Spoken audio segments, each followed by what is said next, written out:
अमीश देवगन और आप देख रहे हैं वीकेंड का सबसे भरोसेमंद कार्यक्रम ये देश है हमारा।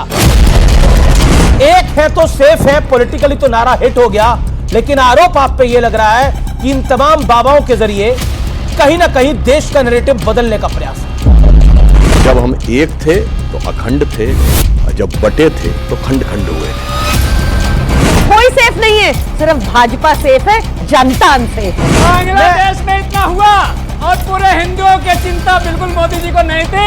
जब तक एक हो सुनामी के जैसे वेग हो, और जब भी बटोगे हर गली नुक्कड़ पर कटोगे। एक कुल्हाड़ी इनको दे दो, किसी बोला खोद दो, मैंने ढूंढो उसके अंदर। केरल में हमास को लेकर बाकायदा रैली निकाली गई, वो वीडियो मैंने बोला तुम्हारी सरकार ने केरल में कुछ किया नहीं होता। ये पसंद है हमास के चीफ को जी बोलते हैं और राम भद्राचार्य स्वामी दीपांकर को और बागेश्वर को उनके नाम से बुलाते हैं। आप देख रहे हैं ये देश है हमारा, अमीश देवगन के साथ। नमस्कार व्यूअर्स, मैं हूं अमीश देवगन और आप देख रहे हैं वीकेंड का सबसे भरोसेमंद कार्यक्रम ये देश है हमारा। और इस हफ्ते ये देश है हमारा में हम डिकोड करने की कोशिश करेंगे, बटोंगे तो कटोंगे और सेफ है, एक है तो सेफ है के नारे का कितना बड़ा पॉलिटिकल इंपैक्ट पड़ा है, इसके मायने क्या है। क्योंकि हरीश रावत कह चुके हैं कि मोदी योगी की काट नहीं है कांग्रेस के पास। इसके अलावा कांग्रेस को कुछ उनके सहयोगी दल बोझ मान रहे हैं। तो यह देश है हमारा में आज उस विषय पर हम एक बड़ी चर्चा करेंगे। स्वागत है आपका इस कार्यक्रम में।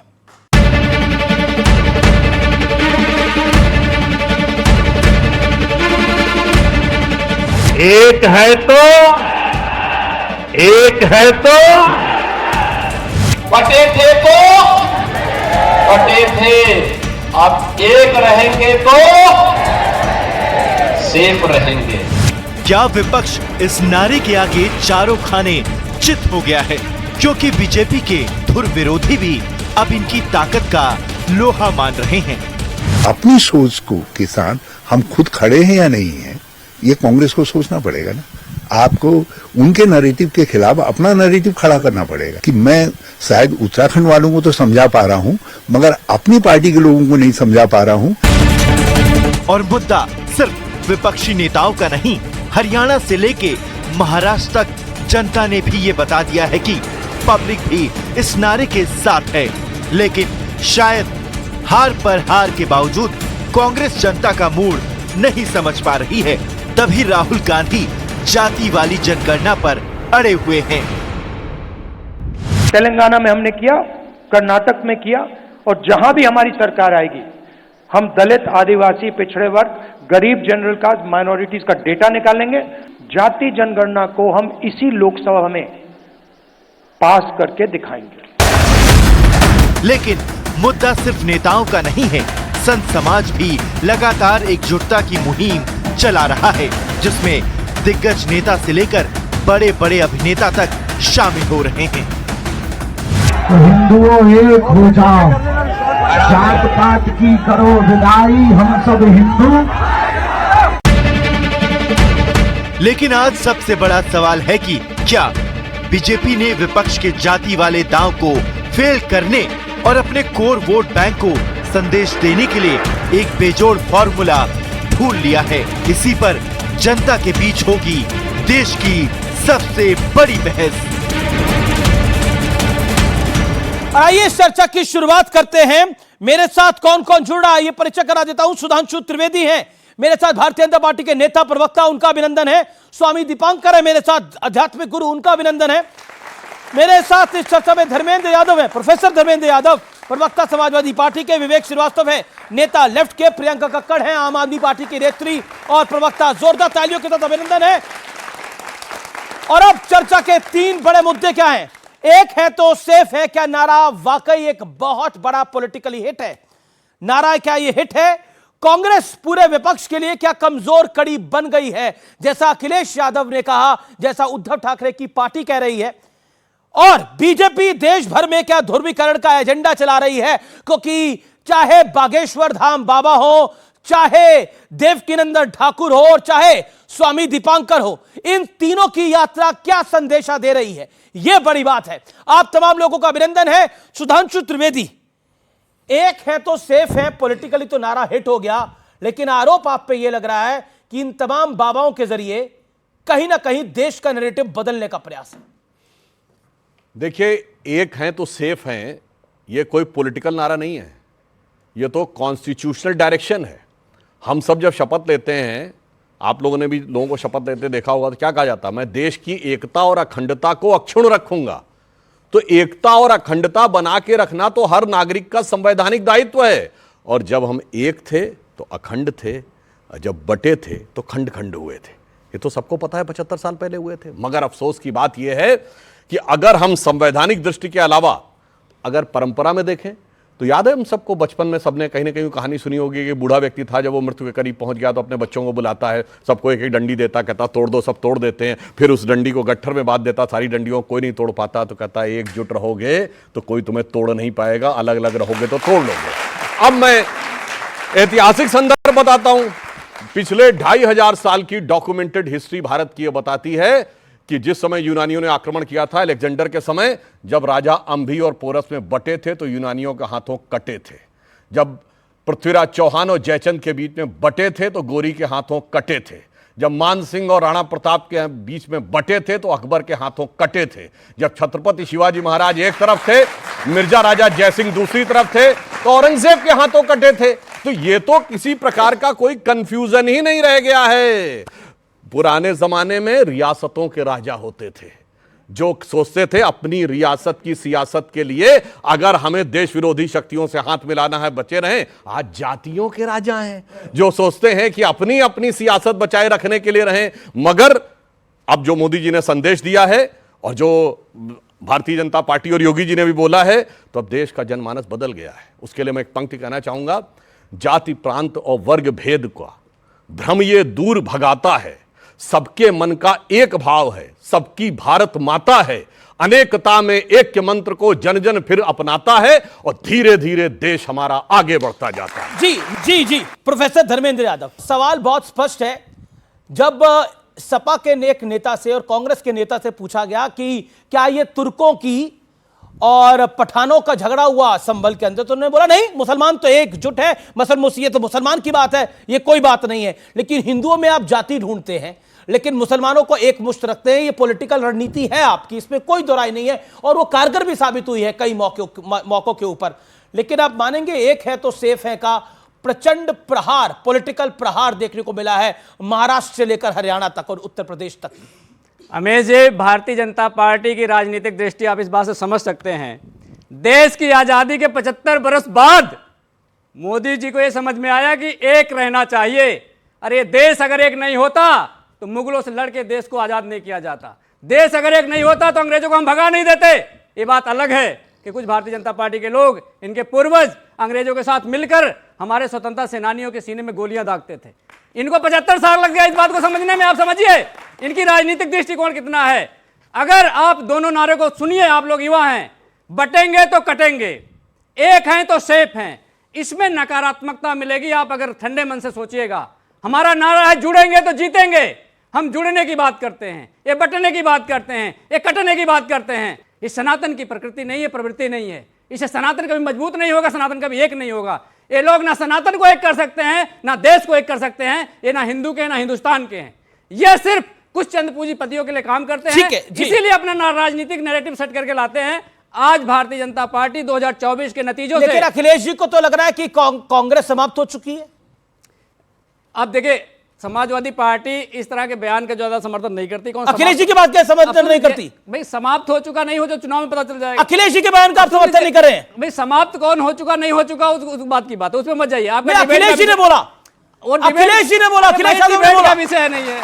अब सुनिए, अखिलेश यादव ने बोला, आप उस बात का समर्थन नहीं करते? अरे सुनिए पहले, नहीं, लोकतंत्र में जब चुनाव का नतीजा आता है तब ये पता चलता है कौन समाप्त है कौन नहीं है। 2024 में इंडिया गठबंधन ने उत्तर प्रदेश में भारतीय जनता पार्टी को हराया। मैं बयान की बात करूं, बयान के पीछे की भावना की बात करें। अब मैं आपको देखूं, आपकी भावना को देखूं। मैंने बयान नहीं सुना, अब आपके पीछे कौन सी भावना है मुझे नहीं पता। आज सवाल जो बुनियादी सवाल, उस पर क्यों नहीं बात कर रहे आप, मुझे बताइए।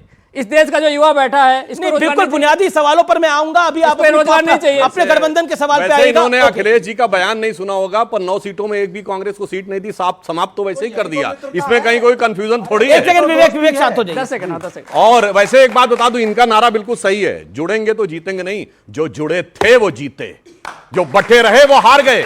और मैं चुनौती से कहता हूं 80% मुस्लिम डोमिनेटेड कॉन्स्टिट्यूएंसी की एक कॉन्स्टिट्यूएंसी बताइए जहां इस्लाम की आलोचना करने वाला जीत जाए। एक बता दीजिए, मैं अपना बयान वापस ले लूंगा। यही अंतर है, जो जुड़े वो जीते। धुबरी में रकीबुल हसन 10,25,000 से लोकसभा जीते, ममन खान हरियाणा में 98,000 से जीते। बिल्कुल सही है, जो जुड़ेगा वो जीतेगा, जो बटेगा वो। जी एक सेकंड विवेक, अखिलेश जी का बयान आया, उद्धव ठाकरे का बयान आया, ये चल क्या रहा है? नहीं, बयानबाजी है, भावनाएं हैं, लेकिन हम एक हैं। क्या भावनाएं हैं? हम एक साथ हैं, ये भी साथ हैं, हम भी साथ हैं, आम आदमी पार्टी भी साथ है, सब साथ है। और इंडिया अलायंस एक साथ कम्युनल फोर्सेस की टक्कर लेगी। और शिवसेना, दिल्ली में भी शिवसेना उद्धव ठाकरे गुट आपके साथ है कि नहीं? मैडम बैठी हैं, और फरवरी के बाद आप देखिएगा किस जबरदस्त तरीके से आएंगे लोग सत्ता में यहाँ पे इंडिया अलायंस। तो उद्धव ठाकरे का गुट आप लोगों के साथ है कि नहीं है? नहीं, देखिए बिल्कुल सब साथ हैं, सब साथ हैं। पर वो तो कह रहे हैं कि आपके साथ का नुकसान हो गया। भाई आप ईवीएम पे कब्जा करे बैठे हो कि 33% मुस्लिम डोमिनेट, जहां मुस्लिम मतलब 33% वोट्स माइनॉरिटीज के, उसमें से 28% आप बीजेपी की तरफ आ गए। कैसे दिल की बात ये लोग सीधी सी बात है। मैं इंपॉर्टेंट बात कर रहे हैं, इंपॉर्टेंट बात कर रहे हैं। 10 सेकंड सुन लीजिए, मैं बड़ा क्लियर बोलने वाला आदमी हूं। कश्मीर में हिम्मत नहीं थी सरकार बनाए, पीडीपी के साथ हाथ जला चुके थे, वहां लेवल प्लेइंग फील्ड दे दी, हरियाणा में गेम कर दिया। यहां पे झारखंड में लेवल प्लेइंग फील्ड दी दिखाने के लिए, महाराष्ट्र में इनके स्टेक्स थे, अडानी साहब को धरा भी चाहिए, वहां स्टेक्स ज्यादा थे, रिसोर्सेज ज्यादा है, गेम करा इन्होंने। ईवीएम का मैनिपुलेशन है, हम लोग केसेस फाइल कर रहे हैं, इलेक्शन कमीशन में कंप्लेंट्स दी गई हैं और गिनतियां गलत हैं। 9 सीटों में से मात्र 2 समाजवादी पार्टी की आई हैं। ये गलत रिजल्ट है। सर, ये ईवीएम का रोना समाप्त हो गया होता है। एक सवाल करूं समाजवादी पार्टी ने पुलिस को दिया है दोष, वही ईवीएम को दे रहे हैं। एक सेकंड, अगर ईवीएम का अगर जो ईवीएम की गाथा आप पढ़ रहे हैं, कांग्रेस पार्टी पढ़ रही है, मैं एक सवाल पूछना चाहता हूं। अगर ईवीएम की बात है तो आम आदमी पार्टी 2015 में 67 सीट 70 में से जीत गई थी, अराउंड 95%। सुनिए, पूरी सुनेगा। और 2020 के अंदर 62 सीटें जीत कर आई थी, अराउंड 92%। पंजाब के अंदर 2022 का विधानसभा चुनाव होता है, 85% सीटें जीत कर आती है। तो सबसे बड़ी ईवीएम की बेनिफिशियरी आम आदमी पार्टी है। अब बताइए, वो चुनाव सही था या गलत था? अब आप सुन लीजिए, ममता बनर्जी भी जीती, डीएमके भी जीती, बड़ी सीटें लेकर के आई, कुछ सीटें समाजवादी पार्टी भी अच्छी लेकर के आई लोकसभा में। जहां जहां ऑपोजिशन का कैडर स्ट्रांग है, जहां जहां हमारा कैडर स्ट्रांग है, आम आदमी पार्टी का कैडर ग्राउंड लेवल पे स्ट्रांग है, इन्होंने अपने को बचाया। फिर दिल्ली के विधानसभा के अंदर, दिल्ली के लोकसभा के अंदर क्यों सुपड़ा साफ हो गया इनका? दिल्ली के अंदर क्यों? ये कांग्रेस के साथ भी हाथ मिलाया है। दिल्ली के अंदर क्यों आ रहे? वो 7 सीटों की बात है, वो 7 सीटों की बात अलग है, कमाल की बात है, वो इशू नहीं है। दूसरी बात सुन लीजिए, ये इन्होंने एक एग्जांपल दिया, इन्होंने बोला साहब बुढ़ा आदमी बैठा था, उसके पास उसके लड़के गए, बुढ़े आदमी ने डंडियां ली, बोला देखो इकट्ठी हैं, टूटेंगे नहीं, इकट्ठे रहो। अरे लेकिन ये किसको जोड़ने की बात कर रहे हैं? क्या मुसलमानों की डंडी भी उन डंडियों में है या नहीं? या मुसलमान की डंडी साइड, दलित की डंडी साइड, ओबीसी की डंडी साइड, विवेक सारी डंडियां साइड। विवेक, आज आपने वादा किया था कि अब लिमिट में बोलेंगे। ओके, वैसे विवेक जी ने जो बात बोली, देखिए कितनी सहजता से इनके मुंह पे बात आ गई। जहां कैडर कमजोर रहता, मतलब इन्होंने मान लिया महाविकास आघाड़ी कैडर कमजोर था, सपा का कैडर उत्तर प्रदेश में कमजोर था। अब खैर इनसे पूछना चाहता हूं, इन्होंने प्रियंका जी की बात कही है, मैडम प्रियंका की जीत पे खुशी है कि नहीं? प्रियंका गांधी बिल्कुल खुशी आई। इंडिया अलायंस का देखो, इनकी पार्टी हारी है, इसके बाद इंडिया अलायंस की जीत हुई है। बात है, इनको हरा के वो जीते हैं, इसे कहते हैं आग लगे हमारी झोपड़िया में हम गाय मल्हार। गजब है। लेकिन देखिए, मेरे को रुक करना पड़ेगा प्रियंका जी आपका, और फिर मैं स्वामी जी आपके पास आता हूं। प्रियंका जी, एक है तो सेफ है, नारा हिट है। क्या आपको लगता है जो हरियाणा में हुआ, जो महाराष्ट्र में हुआ, कहीं वो दिल्ली में ना हो जाए? हालांकि दिल्ली में आप फेवरेट माने जा रहे हैं, ऐसा कई पॉलिटिकल पंडित मानते हैं, लेकिन फिर भी कांग्रेस के साथ आपने अलायंस तो करा था, तो उसका दूरगामी परिणाम तो झेलना पड़ सकता है। अमीश जी, सबसे पहले तो एक है तो सेफ है, कौन सेफ है आज? सेफ दिल्ली की जनता है, जहां पे हर 3 मिनट, जहां पे 3 रेप हर रोज हो रहे हैं 24 घंटे के अंदर। सेफ क्या मणिपुर की महिलाएं हैं, जहां नग्न अवस्था में उनको घुमाया जा रहा है? सेफ क्या बॉम्बे में वो वाई कैटेगरी में जो पॉलिटिशियन घूम रहे हैं, जिनको खुलेआम गोली मार दी जाती है, वो सेफ है? कोई सेफ नहीं है, सिर्फ भाजपा सेफ है, जनता अनसेफ है, पहली चीज।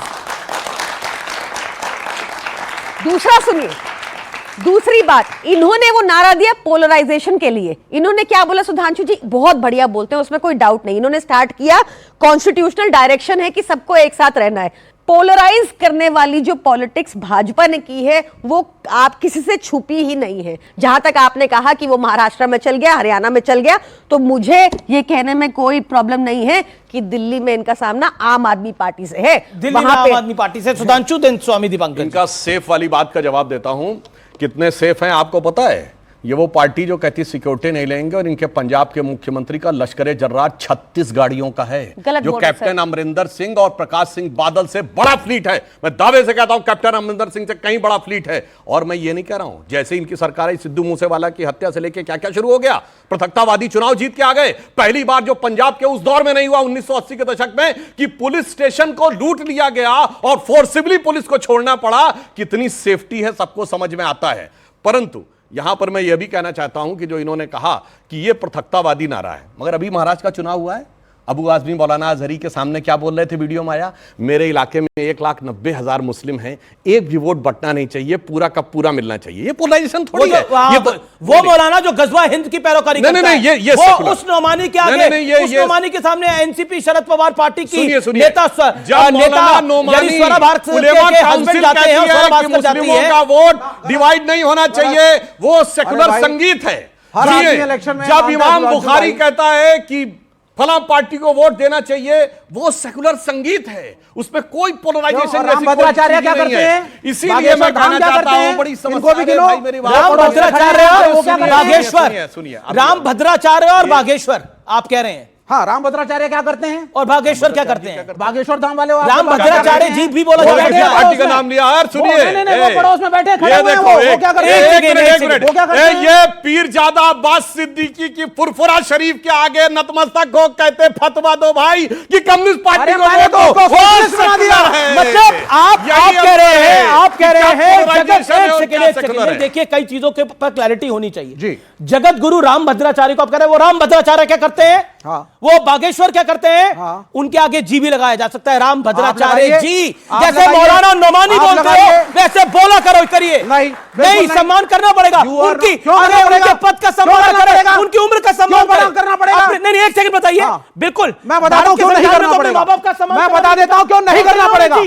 मैं बताऊं क्यों नहीं करना पड़ेगा। ये फुरफुरा शरीफ के आगे बोलेंगे, बोलो फुरफुरा शरीफ का उम्र का तो लिहाज करिए। अब आप मेरे को बोलने दीजिए। सुनिए सुधांशु भाई, अब क्यों नहीं करना पड़ेगा? राम भद्राचार्य जी कह रहे हो ना, राम भद्राचार्य जी ने ब्राह्मणों की कुछ जातियों को नीच बताया। Thank you so much. नहीं बताया राम भद्राचार्य जी बोला। Thank you. अब आप सुनिए पहले। बोलिए।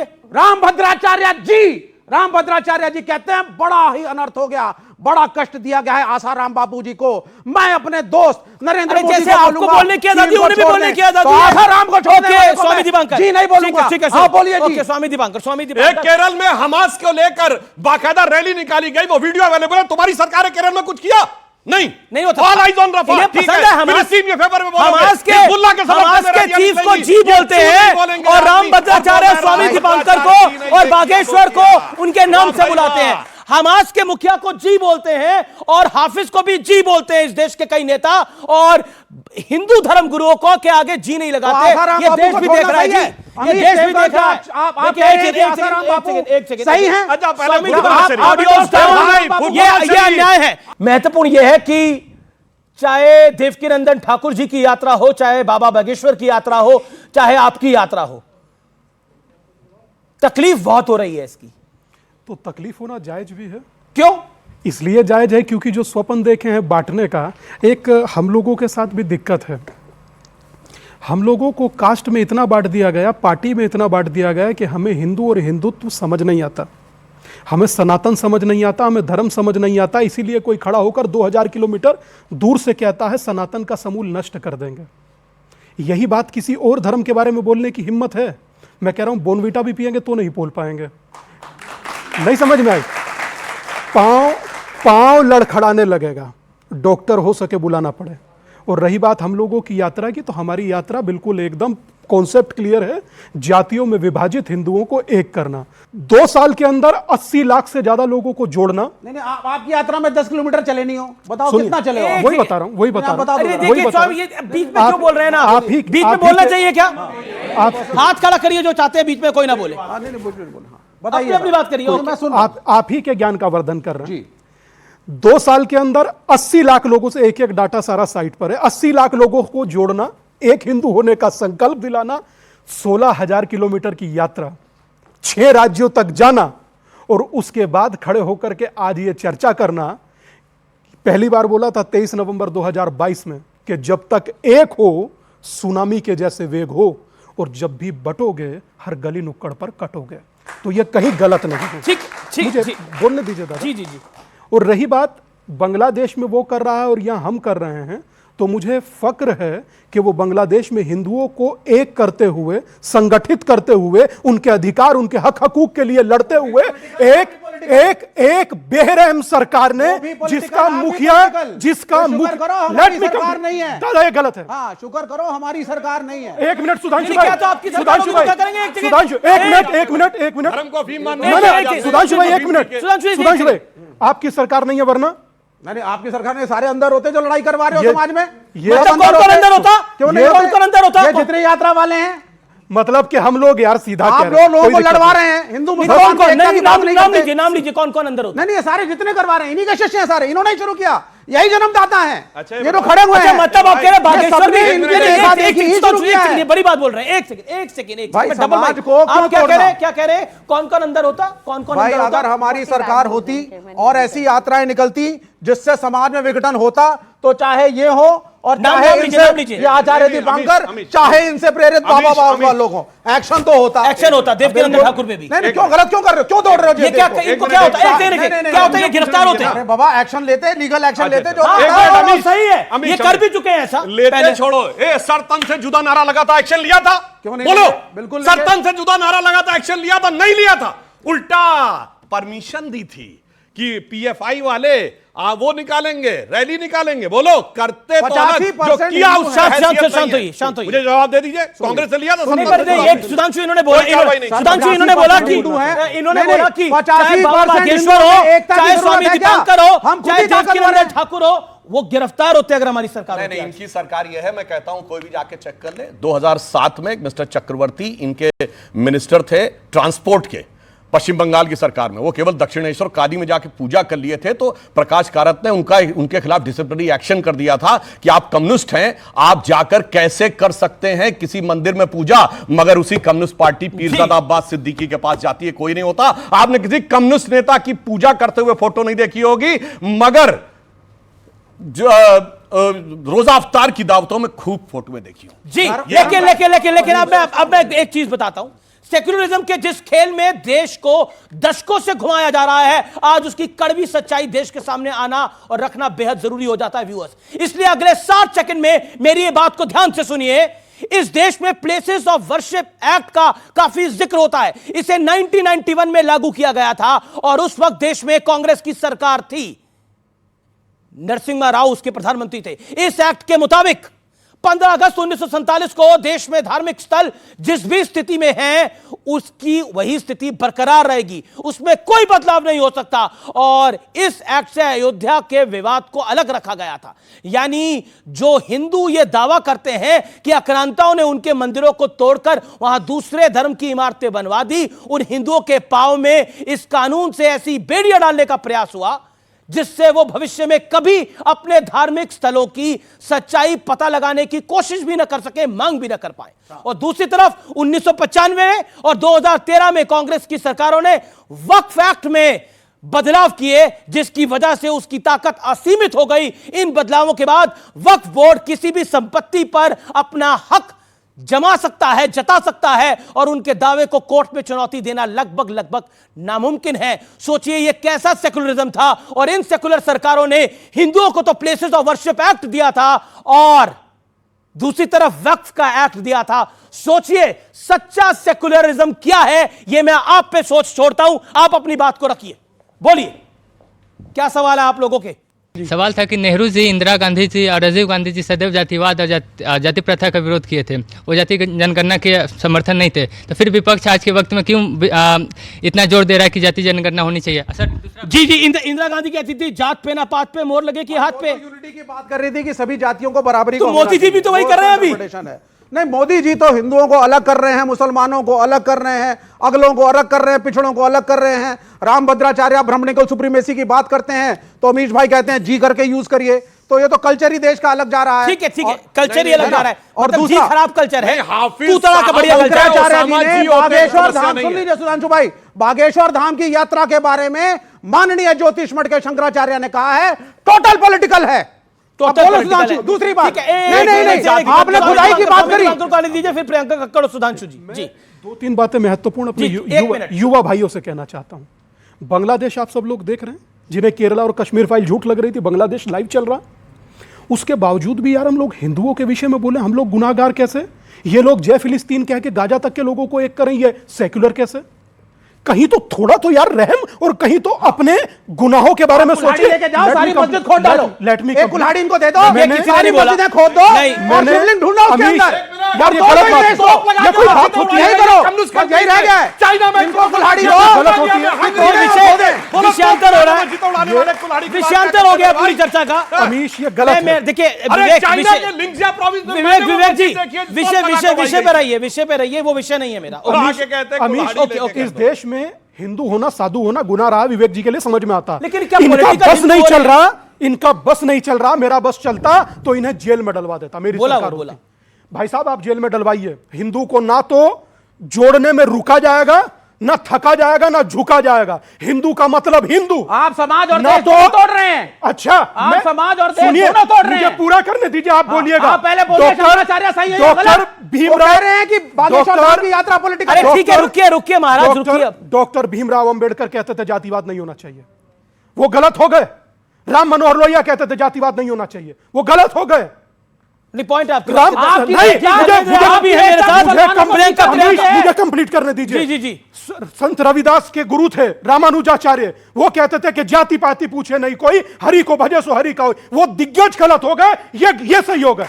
हम सही हो गए, हम बिल्कुल सही हो गए। कहा सुधांशु ने गलत नहीं कहा, सुधांशु जी ने बिल्कुल सही कही। एक लकड़ी हो तोड़ दो, आप गट्ठड़ बनाइए, किसी के बाप पर नहीं टूटे। उस गट्ठर में मुसलमान क्यों नहीं है? होना होगा। आपके गट्ठर में मुसलमान क्यों नहीं है? ईसाई क्यों नहीं है? माइनॉरिटी क्यों नहीं है? ठीक है, मैं फिर कह रहा हूं, ये नस्ल फाड़ लेंगे अपनी यहां से। नहीं, मेरे कुछ नहीं, मैं आप इत्मीनान से प्रियंका कक्कड़ को मैं आ रहा हूं। सुधांशु जी, प्रियंका कक्कड़, देखिए एक चीज तो बहुत क्लियर है जो आपने भी आरोप लगाया कि बीजेपी देश भर में ध्रुवीकरण का एक एजेंडा चला रही है, ये आपने आरोप लगाया।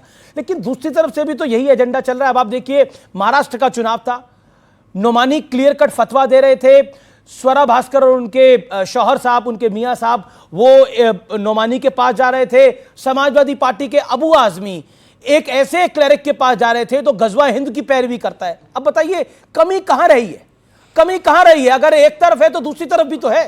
देखिए, हमने सबको सुना यहाँ पर, और ये युवा पीढ़ी सामने बैठी है, तो मैं इनको सिर्फ इतना कहना चाहूंगी कि मैं भी विवेक जी की बातों से सहमत नहीं हूँ। वो एथिस्ट हैं तो वो गरियाते हैं, हिंदू पर भी वो गरियाते हैं, मुसलमान पे भी नहीं गरियाते। मुसलमान वो दोनों पे गरियाते हैं। दिखा दीजिए, मैं अपनी बात वो दोनों पे गरियाते हैं। और हमारे देश में अब जैसे ये इस्कॉन में जो हुआ, हम आम आदमी पार्टी पूरा समर्थन करती है, मांग करती है भाजपा से कि कुछ एक्शन ले, क्योंकि हमारे पास तो एक ऐसे प्रधानमंत्री जो कहते हैं घर में घुस के मारूंगा। हमारे प्रधानमंत्री जी ने कहा था घर में घुस के मारूंगा, वो ऐसा कहते हैं ना, तो कुछ स्ट्रॉन्ग एक्शन ले। बांग्लादेश की सरकार कहती है कि इंडिया कौन होती है घुसने वाली हमारे इंटरनल मुद्दों में। हम क्या करें? इतने बड़े प्रीस्ट, उनको अरेस्ट कर लिया, उनको जेल हो गई, और हमारी सरकार हाथ में हाथ धरे बैठी है।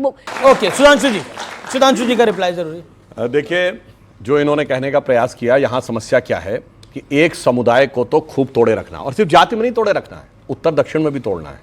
याद करिए डीके सुरेश जो कि कर्नाटक के मिनिस्टर हैं, वो कहते हैं कि साउथ जो है वो ज्यादा टैक्स देता है, इसलिए हमें अलग हो जाना चाहिए। मतलब उनसे पूछा गया कि आप अलग होने की बात करेंगे, पत्रकार का इंटरव्यू, नहीं तो हम अलग होने पर भी सोच सकते हैं। अब सुनिए, लड़ाना है मराठी और उत्तर भारतीय में, लड़ाना है तमिल और हिंदी में, लड़ाना है उत्तर और दक्षिण में, लड़ाना है अगड़े और पिछड़े में, लड़ाना है सामान्य और दलित में, मगर एक से कहना है पूरे जुड़े रखो, तुम फिलिस्तीन तक जुड़े रहो, हमास तक जुड़े रहो और रफा तक जुड़े रहो, हिजबुल्लाह तक जुड़े रहो। यानी एक के अंदर टुकड़े टुकड़े करके रखना है और एक को सहेज करके रखना है। इसीलिए मैं यह कहना चाहता हूं, देश को आज यह समझने की जरूरत, एक सिंपल सी बात कहता हूं, क्या आप पे जो आरोप है कि आप ध्रुवीकरण का एजेंडा पूरे देश में चला रहे हैं, जो आम आदमी पार्टी ने बोला? अच्छा, मैं एक छोटी सी बात कहना चाहता हूं, बांग्लादेश की वायलेंस के ऊपर आप राहुल गांधी का ट्वीट देखिए, न वहां के ऊपर अत्याचार शब्द है न हिंदू शब्द है। वहीं गाजा पे राहुल गांधी का ट्वीट देखिए, वो नरसंहार शब्द भी है, क्राइम अगेंस्ट ह्यूमैनिटी भी है, सब कुछ है। मगर डोनाल्ड ट्रंप ने ट्वीट किया और उसने कहा है कि बांग्लादेश के अंदर जो है अत्याचार हो रहा है, संघार हो रहा है। मगर एक सेकुलर नेता बताइए जिसने किया हो। क्या डोनाल्ड ट्रंप ने भी इससे भी हम ही ने करवा दिया क्या? अरे भाई, दुनिया समझ रही है मगर इनके समझ में नहीं आ रहा है इसके लिए क्या किया जाए। अभी तक बागेश्वर बाबा, स्वामी दीपांकर, देवकीनंदन ठाकुर, ये सब तो और वैसे एक और बात बताएं, जो इन्होंने एक मिनट, ये हिंदू धर्माचार्यों ने जो बोला है वो बड़ा स्वाभाविक समझा, जिसके लिए ओसामा जी हैं, हाफिज साहब है, जाकिर शांति का मसीहा है, इशरत जहां बेटी है, बुरहान वानी भटका हुआ नौजवान है, याकूब मेनन की जुडिशियल किलिंग है, अफजल हारात का मारा है, उसके लिए राम भद्राचार्य जी और बाबा बागेश्वर ऐसे ही। नाथूराम गोडसे जिसकी मूर्ति बना के रोज पूजते हैं, वो इन सबको मिला लो। ना नाथूराम गोडसे की कोई मूर्ति बनाकर पूज रहा है ना वो विषय। अभी एक सेकंड, धर्मेंद्र देखिए, बाकी भी है ना, समाजवादी पार्टी की आपसे कितनी ज्यादा सीटें हैं खुद सोचिए। हमारे मित्र हैं भाई, मतलब आप देखिए, उनको भी आप मौका नहीं दे रहे, ज्यादा पढ़े लिखे हैं। तीसरी देश की बड़ी पार्टी है। वैसे एक बात बताएं, अभी एकमात्र चुनाव जो हुआ केरल में, बाई इलेक्शन लोकसभा का, वो हारने के बाद क्या उछल रहे हैं, तो ऐसा आपने देखा नहीं होगा, गजब कि कांग्रेस से हारने के बाद उछलते हुए। ठीक है, अब धर्मेंद्र यादव, एक बात बहुत स्पष्ट है कि आप बार बार कह रहे हैं कि देखिए बीजेपी जो है वो नफरत का बीज डाल रही है, और आपके नेता महाराष्ट्र के इलेक्शन में, अबू आजमी आपके वरिष्ठ नेताओं में से एक हैं, वो जब एक ऐसे मुस्लिम क्लरिक के पास जाते हैं, एक ऐसे मुस्लिम धर्मगुरु के पास जाते हैं जो गजवा हिंद की पैरवी करता है और कहता है कि आप ऐलान करिए मेरे पक्ष में वोट डालने के लिए, वो आपकी राय में कम्युनल है या वो सेकुलरिज्म है? आचार्य जी कह रहे हैं कि बांग्लादेश में ऐसा हो रहा है, बांग्लादेश में ऐसा हो रहा है लेकिन भारत में नहीं हो रहा है क्योंकि हमारे पास संविधान है। पाकिस्तान जैसा है वैसा है क्योंकि उसके पास हमारे जैसा संविधान नहीं है। ये इस संविधान को खत्म करके यहाँ भी वही करना चाहते हैं। अब सुन लीजिए, वो यहाँ भी वही करना चाहते हैं। नहीं, ये आप देखिए, आप बहुत नहीं, बांग्लादेश में हो रहा है, यहाँ इससे हो रहा है कि मोदी है यहाँ पे। अब सुनिए, वरना सब कुछ हो जाता। लेकिन मेरे सवाल का जवाब, अबू आजमी की बात का जवाब। बांग्लादेश में इतना हुआ और पूरे हिंदुओं की चिंता बिल्कुल मोदी जी को नहीं थी, पर शेख हसीना को बाकायदा सुरक्षित अपने यहाँ लाके बैठाया गया और आज तक पिज्जा खिलाया जा रहा है। ये है हिंदू। अच्छा, हिंदू नहीं चाहिए। नहीं, एक सेकंड देखिए, मुझे लगता है कि जो बांग्लादेश में हिंसा हो रही है उसका मजाक उड़ाना बिल्कुल जायज नहीं है, और वहां पर हिंदुओं के घर जलाए जा रहे हैं, उनकी बेटियों को उठाया जा रहा है, और उस विषय के ऊपर अगर हम हिंदुस्तान में इतने हल्के स्तर पर चर्चा करेंगे तो मुझे लगता है ये उन लोगों के साथ अन्याय होगा। मैं पर्सनली बहुत खराब फील कर रहा हूं जो बांग्लादेश में हमारे हिंदू भाई बहनों और उनके बच्चों के साथ हो रहा है। मेरा प्रश्न है अबू आजमी के विषय पे। अबू आजमी कम्युनल थे या सेकुलरिज्म के सबसे बड़े सूरमा थे जब वो एक ऐसे मुस्लिम क्लरिक के पास जाते हैं जो गजवा हिंद की पैरवी करता है? इस सवाल के जवाब के बिना आप आज ये मंच नहीं छोड़ सकते। अरे अबू आजमी ने क्या गड़बड़ किया मुझे बताइए। मैंने आपको चौथी बार पूछा सवाल, आपको सवाल याद हो गया होगा, इनको सवाल अभी तक नहीं याद आया। मैं चौथी बार पूछता हूं लाइव। अबू आजमी उस मुस्लिम क्लरिक के पास गए जो गजवाए हिंद की पैरवी करता था, वो कम्युनल था या सेकुलरिज्म के सबसे बड़े सूरमा थे? अरे उनको समझाने गए थे वो। ये देश है, देश के लिए सोचिए, संविधान के लिए सोचिए। उन्होंने ये काम किया। कई जवाब सुने मेरे जीवन में, लेकिन ऐसा जवाब नहीं सुना भाई। समझाने गए थे, इसमें क्या है? वो उनको समझाने गए थे। सुधांशु जी, देखिए, मुझे लगता है देश को पप्पू समझने की गलती नहीं करनी चाहिए जिस प्रकार के तर्क देने का प्रयास किया गया। स्वामी दीपांकर, देखिए, क्या आपको लगता है कि ये एकता का नारा बेजोड़ है और क्या ये पॉलिटिकल भी है नारा? पॉलिटिकल आप बना लीजिए, मगर ये है, मैं नहीं बना रहा सर, ये है, आप शांत रहिए ना। ये आपका नाम स्वामी दीपांकर है? इन्हीं को शंकराचार्य कोट करते हुए मैंने पहली बार देखा। इन्हीं का नाम शंकराचार्य है, इन्हीं का दीपांकर, इन्हीं का सुधांशु, इन्हीं का प्रियंका। मैं समझता हूं ये 15 मिनट में गजनी हो जाते हैं। यार क्या मतलब है? हम लोग भी आए हुए, हम लोग पंजीरी बांट रहे हैं यहाँ, हमें भी सुन लो भाई। चुनाव के समय में एक चीज आप लोग भूल गए, झूठ बोलते समय आदमी खुद जाने लगता है। नहीं, मुझे याद आया मुझे याद आया, इनकी पार्टी ने एक पैरवी की थी कि भाई जो पर्दे में है उसका चेहरा ना देखा जाए, वोट डालने दिया जाए। यानी इसका मतलब हुआ कि फर्जी वोटिंग को प्रश्रय दिया जाए, चुनाव आयोग की बात को छोड़ दिया जाए। नहीं, प्रियंका मैं आऊंगा, आपके पास आऊंगा। प्रियंका जी, एक गाना मुझे भी याद आया, एक बंगला बने न्यारा। मतलब बीजेपी आपके बंगले के पीछे पड़ी हुई है, आपके नहीं, मतलब मुख्यमंत्री। नहीं, नजर लागी राजा तोरे बंगले पे। जी। प्रियंका जी, सुधांशु जी का घर हमारे पूर्व मुख्यमंत्री के घर से काफी बड़ा है, पहली चीज। दूसरी सुनिए, ये सारा बीजेपी का नैरेटिव है, कोई शीश महल नहीं है। शीश महल हम अपनी जनता के लिए, एक एक जनता को हम सिमिलर फैसिलिटी देंगे। इसीलिए यही कारण है कि आज जैसा उस घर में वैसी फैसिलिटी आपने देखा वेश जी, आपने देखा या भाजपा से सुना? बताइए। चलिए, तस्वीरें देखी है, तस्वीरें आपने देखी जो भाजपा ने रिलीज की, 50 लाख के पर्दों की। हो सकता है ऐसा, हो सकता है ऐसा। अच्छा चलिए, मीडिया को अंदर पहुंचा दीजिए। अरे मीडिया ना, फोटो लेके आ जाए। भाजपा ने, मैं बता दूं आपको, प्रोटोकॉल में भाजपा ने बकायदा वीडियोग्राफी कराई। जब मुख्यमंत्री ने वो आवाज छोड़ा, वो वीडियो रिलीज करा दीजिए, इनको बोलिए। इनकी कहानियां ये, प्रेस कॉन्फ्रेंस करके एक डिटेल दी थी, कहानियां ये डिटेल दिया, सिर्फ भाजपा की है, कोई इंक्वायरी नहीं। ये क्या करते हैं, हम पे झूठे आरोप लगाते हैं, झूठी तोहमत मलते हैं, फिर कोर्ट में जाके आप तो घर में गई होंगी, ऑटोमेटिक पर्दे हैं कि नहीं है? अरे नहीं है भाई, आपने देखे? किसने देखा? एसी कितने हैं? मैंने नहीं गिने। आप किसी के घर जाके एसी गिनते हो? इतने हैं कि गिनने में बहुत मुश्किल अरे नहीं भाई, वो एक बहुत स्ट्रिक्ट टास्क मास्टर है, उनसे काम की बात होती है, काम मिलता है, काम का प्रोडक्ट आउटपुट देना पड़ता है। चलिए, ये तो दिल्ली का चुनाव है, तो इन सब की बात होगी आगे जाकर। लेकिन जो नारा है, अगर सर ये नारा इतना प्रभावित है तो झारखंड में भाजपा क्यों हारी? दूसरा सवाल मेरा ये है, सर आपने बोला कि रोजा अफ्तार की फोटोज डालते, बाकी की फोटोज नहीं डालते, तो सर आपको दिक्कत इस चीज से कि रोजा अफ्तार की फोटोज डाली कि दूसरी सेरेमनीज में वो गए नहीं? रोजा अफ्तार किसके लिए होता है? जो रोजा रखे उस रोजेदार के लिए रोजा अफ्तारी होती ना। यहाँ तो बड़ी मजेदार बात है, ये जितने इनके नेता बुलाते थे, राहुल गांधी जी रोजा अफ्तार की दावत में रोजा रखे थे क्या? आए कौन कौन थे? मुलायम सिंह जी आए थे, शरद पवार जी आए थे, इनके सीताराम येचुरी जी आए थे, वो रोजा रखते थे क्या? ये सरासर मुस्लिम धार्मिक भावनाओं का मजाक उड़ाना है कि ना आने वाला रोजेदार, ना बुलाने वाला रोजेदार, खामखा का रोजा अफ्तार। झारखंड में देखिए, हम हारते हैं या जीतते हैं, दोनों की हम समीक्षा करते हैं और विस्तृत समीक्षा करने के बाद निष्कर्ष निकालते हैं। निश्चित रूप से हम झारखंड में हारे हैं, मगर एक बात के लिए कहना चाहूंगा, कम से कम ईवीएम ने तो सही काम किया है ना रजा।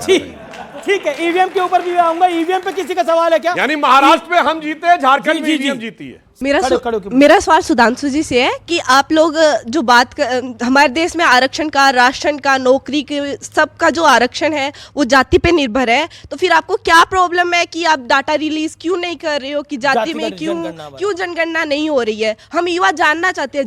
जब आप राजनीतिक पार्टियों का आधार वोटिंग, जो वोट आपका आधार है, वो सब आपका जब जाति पे है, तो फिर आप डाटा बताइए। बिल्कुल, जैसे समाजवादी पार्टी का मुस्लिम यादव, बसपा का मुस्लिम दलित, इसके अलावा लालू प्रसाद यादव की पार्टी का मुस्लिम यादव, ये पूरा गेम है। अच्छा प्रश्न किया इन्होंने। तो समस्या नहीं करते थे आपकी पार्टी भी, केशव प्रसाद मौर्य है तो उनकी जाति बताती है। बिल्कुल जवाब दे रहा हूं। समस्या यह है कि जब 2011 की जनगणना, जो उनका कहना है जातिगत आधार पे की थी, और 14 तक डाटा इसलिए नहीं रिलीज हुआ और हम भी नहीं रिलीज कर पा रहे हैं। क्यों? आपको पता है कितनी जातियां आई हैं उसमें? 1 लाख। और रेस्पेक्टिव राज्य सरकारों से पूछा गया कि आप वेरीफाई करके बताइए तो कि ये जातियां आपके इस जिले में पाई जाती हैं कि नहीं। आज तक किसी राज्य सरकार ने वेरीफाई करके दिया ही नहीं है। आप गोल उत्तर नहीं। अब मैं आपको बताना चाहता हूं, आपने हमने शांति में बोली है। अरे भाई, अपने शांति में बोलिए। गोल नहीं, ए भाई करवा दो ना जातिगत सर्वे। अरे भाई, सब केरल में करवाओ ना, केरल में कराया जातिगत सर्वे। सुनिए एक मिनट, यही आपका तरीका गलत है, बीच में बोलना शुरू कर देते हैं। कर्नाटक में जातिगत सर्वे हो के रखा है और उप मुख्यमंत्री ने कहा है मैं नहीं रिलीज होने दूंगा, और क्यों नहीं बोल पा रही है कर्नाटक की सरकार। वैसे मैं एक फैक्ट बताना चाहता हूं। देखिए, जातिगत जनगणना का जानते हैं इनका तात्पर्य क्या है? अभी प्रियंका गांधी जी चुन के आई हैं, भैया राहुल लोकसभा में, माता सोनिया राज्यसभा में, फिर बहन प्रियंका लोकसभा में, और फिर अगर परिवार के निकटस्थ किशोरीलाल शर्मा राज्यसभा में।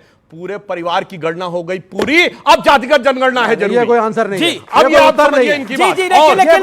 और सुनिए, मैं फिर आता हूं। जातिगत जनगणना है, और सुनिए एक और आप अपनी सरकारों में नहीं करा पा रहे। भाई केरल में क्यों नहीं कराया? नहीं, मेरी बात सुनिए। केरल में क्यों नहीं कराया?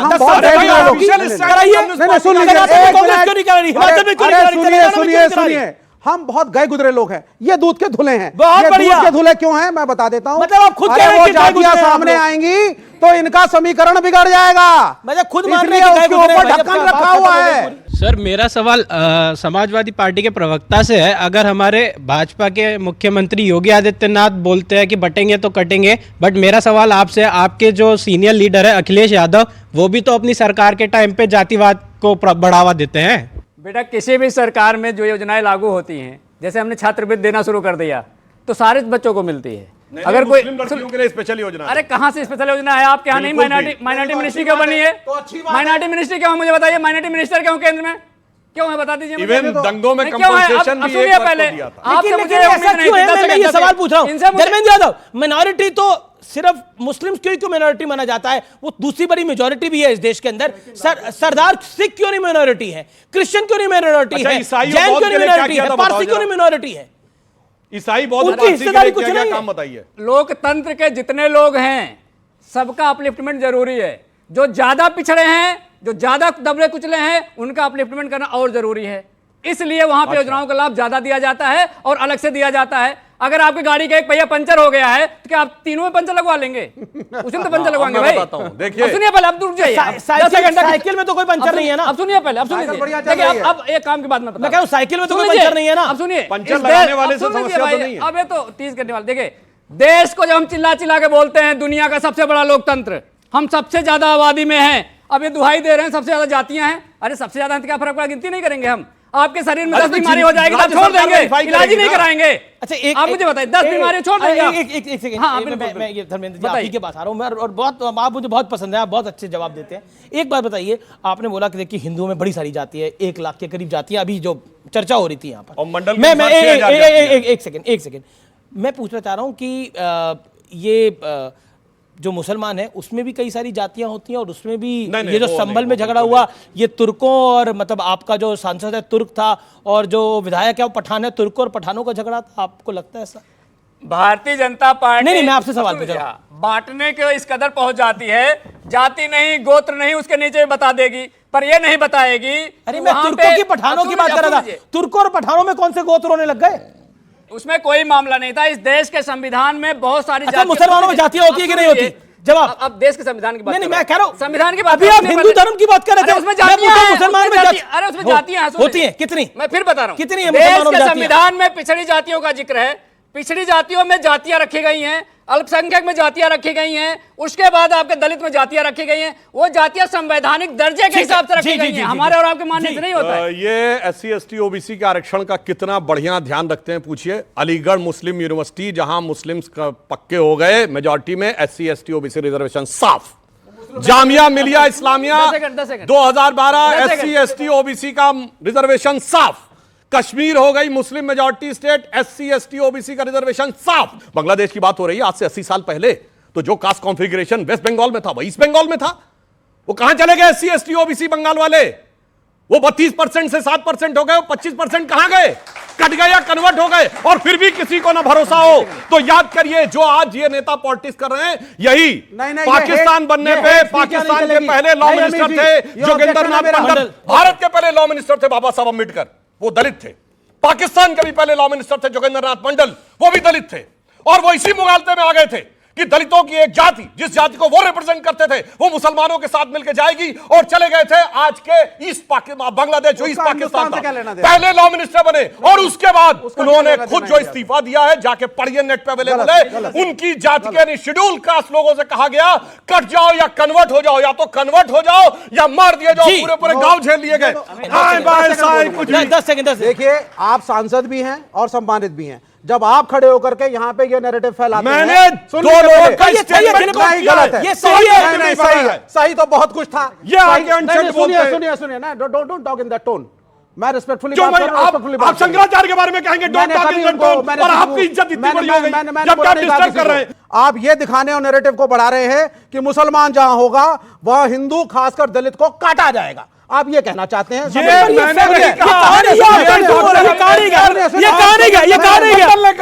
नहीं कहा, ये कहा नहीं गया। ये आप एज्यूम कर रहे हैं। सुनिए, ये आप एज्यूम कर रहे हैं। ना, पहले मैं कंप्लीट करूंगा। आपने चुप कराया था 20 सेकंड मेरे सर, ये गलत है। 10 सेकंड मेरे। अब दूसरी सच्चाई इनकी सुन लीजिए मेरे दोस्त की। बाबा साहब अंबेडकर ने, इन्होंने तो सुना दिया कि बाबा साहब अंबेडकर ने इस्लाम के खिलाफ बोला, मुसलमानों के खिलाफ बोला। क्या ये बताएंगे कि बाबा साहब अंबेडकर ने हिंदू धर्म क्यों त्यागा और दलितों को लेकर के बौद्ध धर्म क्यों लिया? बिल्कुल, बाबा साहब अंबेडकर ने बौद्ध धर्म इसलिए ग्रहण किया कि उन्होंने बहुत साफ साफ बताया कि इस्लाम और क्रिश्चियनिटी में क्या क्या बुराइयां, ये उन्होंने साफ साफ लिखा। उन्होंने अपनी किताब, अब सुनिए, हवा में नहीं बीच पे आए बाय मत बोलिएगा, शांत रहिएगा। उन्होंने अपनी किताब Muslim politics and the partition of India, Hindi संस्करण, उसमें पेज नंबर 100 से 105 के बीच में जाके पढ़ लीजिएगा। उन्होंने कहा इस्लाम में भाईचारे का मतलब एक बंद कंपार्टमेंट है जहां सिर्फ अंदर वालों के लिए भाईचारा है, बाहर वालों के लिए सिर्फ नफरत और हिकारत है। मैंने डॉक्टर अम्बेडकर को कोट किया है। और सुनिए हिंदुओं के लिए क्या बोला। उन्होंने कहा हिंदू समाज में भी बुराइयां। सुनो, मैं बोल रहा हूं, शांत है। हिंदू समाज में उन्होंने कहा बुराइयां हैं, मगर हिंदू समाज में कम से कम उन बुराइयों को पहचानने और सुधारने के लिए प्रयास अंदर से होते हैं। मुस्लिम समाज तो अपने अंदर की बुराई मानने को भी तैयार नहीं होता है, इसलिए वहां सुधार की कोई गुंजाइश नहीं है। अब स्वामी दिवाकर, अररिया की बात बता रहे हैं आप सबसे, आप सब लोग उसको समझ पाएं। वहां कई बहनों के ना माथे पर हमने बिंदी देखी ना सिंदूर देखा, तो पूछने की इच्छा व्यक्त किया कि क्यों नहीं आप लोग लगाते हैं, तो उन्होंने पलट कर जो उत्तर दिया, बोले बाबा पहचान हो जाता है।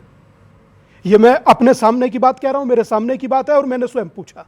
डेमोग्राफी बदली हुई है आप, और भाई साहब 70-30 का रेशियो है, क्या बोल रहे हैं? यहाँ स्टूडियो में ठंडे कमरे में बैठकर जो मर्जी बोलिए, जाइए ना ग्राउंड पर, तब हकीकत देखिए। और हाँ, कुछ भी नहीं, इनके हिसाब से कुछ नहीं है, इनके हिसाब से कुछ नहीं है। वहां जिस दलित का जिक्र करते हैं, आप क्यों बार बार बोले मुसलमान? बाबू हटाइए, इनके पास क्या पोस्ट है? अमीश बाबू, हम क्या करेंगे? बोलिए। अमीश बाबू, करने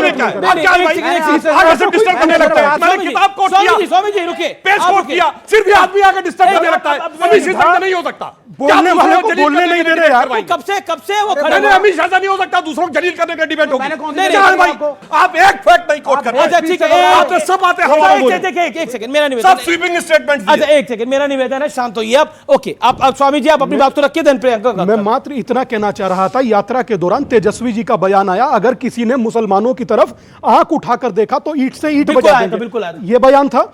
बस इतना सा मेरा जहन था कि 20% के लिए तेजस्वी जी ने जो कहा एकदम करेक्ट कहा। मेरा मानना और यात्रा का मकसद मात्र इतना ही है, 80% हिंदू हैं, इनके लिए भी कोई ताकतवर, कमजोर, लल्ला, लंगड़ा, लूला, अपाइज कोई एक आदमी तो खड़ा होकर कह दो यार कि अगर हिंदुओं की तरफ भी किसी ने आंख उठाई तो ईंट से ईंट नहीं तो ताली से ताली और दंडित तो कर देंगे।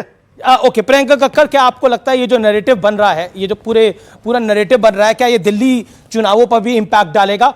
मुझे लगता है कि दिल्ली की जनता बहुत समझदार है। उन्होंने वो उसी पार्टी को वोट देती आई और देते रहेंगे। महाराष्ट्र की जनता समझदार नहीं थी? देखिए वहां पे ना कांग्रेस, मेरे को ये कहने में प्रॉब्लम नहीं है, कांग्रेस थोड़ी ढीली अलायंस पार्टनर है। वो अपने अलायंस पार्टनर। आपको कांग्रेस ढीली लगती है? आपको भी इजी कंटेस्टेंट मिल गया, दिल्ली में ऐसा नहीं होगा। अच्छा ठीक है, ओके। सुधांशु जी, कांग्रेस ढीली पार्टी है, आम आदमी पार्टी ढीली नहीं है। आप ढीलों को तो हरा सकते हैं लेकिन टाइट पार्टी को नहीं हरा सकते। भगवंत मान जी का बाकायदा रैली में बयान अवेलेबल है कि दिल्ली से पंजाब तक हर मां अपने बच्चे को सबसे छोटी कहानी सुना सकती है, एक थी कांग्रेस। इनके नेता अखिलेश यादव जी का मात्र 10 महीने पहले मध्य प्रदेश चुनाव में बयान है, कांग्रेस बहुत चालू पार्टी है, संभल के रहना। कांग्रेस ने कहा सपा के लिए चिरकुट पार्टी है, और कमलनाथ जी ने कहा अखिलेश वखिलेश की बात करने की जरूरत नहीं है। और इन्होंने अरविंद केजरीवाल जी ने छत्तीसगढ़ में जाकर कहा भूपेश बघेल भारत के सबसे भ्रष्ट मुख्यमंत्री हैं। साहब क्या गजब है, बाहर लड़ाई है, दिल्ली में मोहब्बत है, इसी को देख के जनता कह रही क्या दुहाई है। तो ये देश है हमारा के आज के एडिशन में इतना ही। उम्मीद है ये कार्यक्रम आपको जरूर पसंद आया होगा। मेरे युवा मित्रों को धन्यवाद, नमस्कार, have a good night, thank you.